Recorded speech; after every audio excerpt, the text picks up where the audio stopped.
სიღრმისეულია ხატების წერა. მთელი ემოცია უნდა ჩადო, უნდა ილოცო. თუ არ ლოცულობ, თუ იმ წესებს არ იცავ კანონიკურად, როგორც არის მოცემული, შენი ხატი არ იქნება მადლიანი. რთული სასიამოვნო და აი ბევრის მომცემია ჩემთვის დეგრო არა თავს არ ვიცი სად ვიგრძნობდი კარგად. აი მართლა მშვიდად დაცულად მაგ დროს ვგრძნობ თავს, როცა ვჯდები და ვწერ.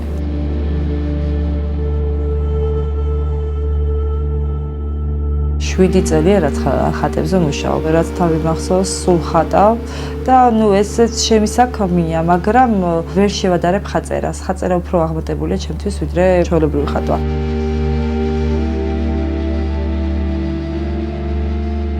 ხატვრობა შემაყვარა დედამ. დედას აქტიურობა რო არა, მე ხატვარი არ ვიქნებოდი. ნახატში ემოციები, განცდები, ყველაფერი გადმომაქვს მარტო ფიგურებში არა, ფერებშიც.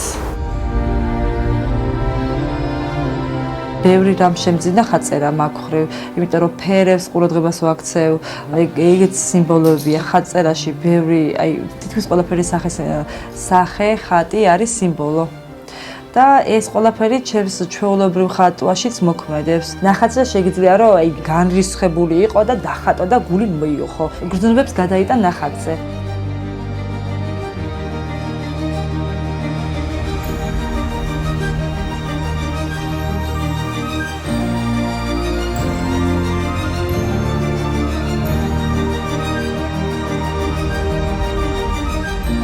ხატზე თუ არ ხარ მშვიდა, თუ არ ხარ მოწოდებული ლოცვისკენ, ვერ დაწერ თავსაფარი, კაბა და ესე თქვათ კლდებამოსილად უნდა გამოიყურებოდა, იმიტომ რომ მაგ დროს უფარს საუბრები, როგორც ლოცულობ, ისე წერ.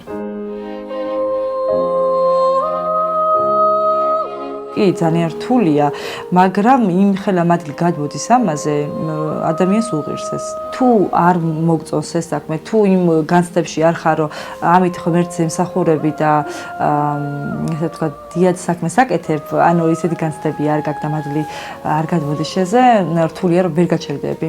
ეს მადლი რო არა, მეც არ გავჩერდებოდი, ალბათ, იმიტომ რომ ეგ ყველაფერი უფლისნებაა.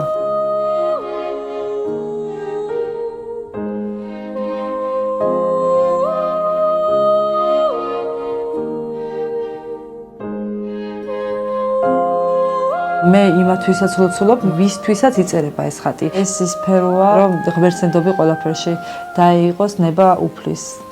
და მთელი ცხოვრებაც მასია. როგორც ცხოვრობ, ისე მოღვაწეობ შენ სულიერ ცხოვრებაში. და ღმერთთან შემაძლებინოს, რომ ეს დიდი საქმე გაგვაგრძო.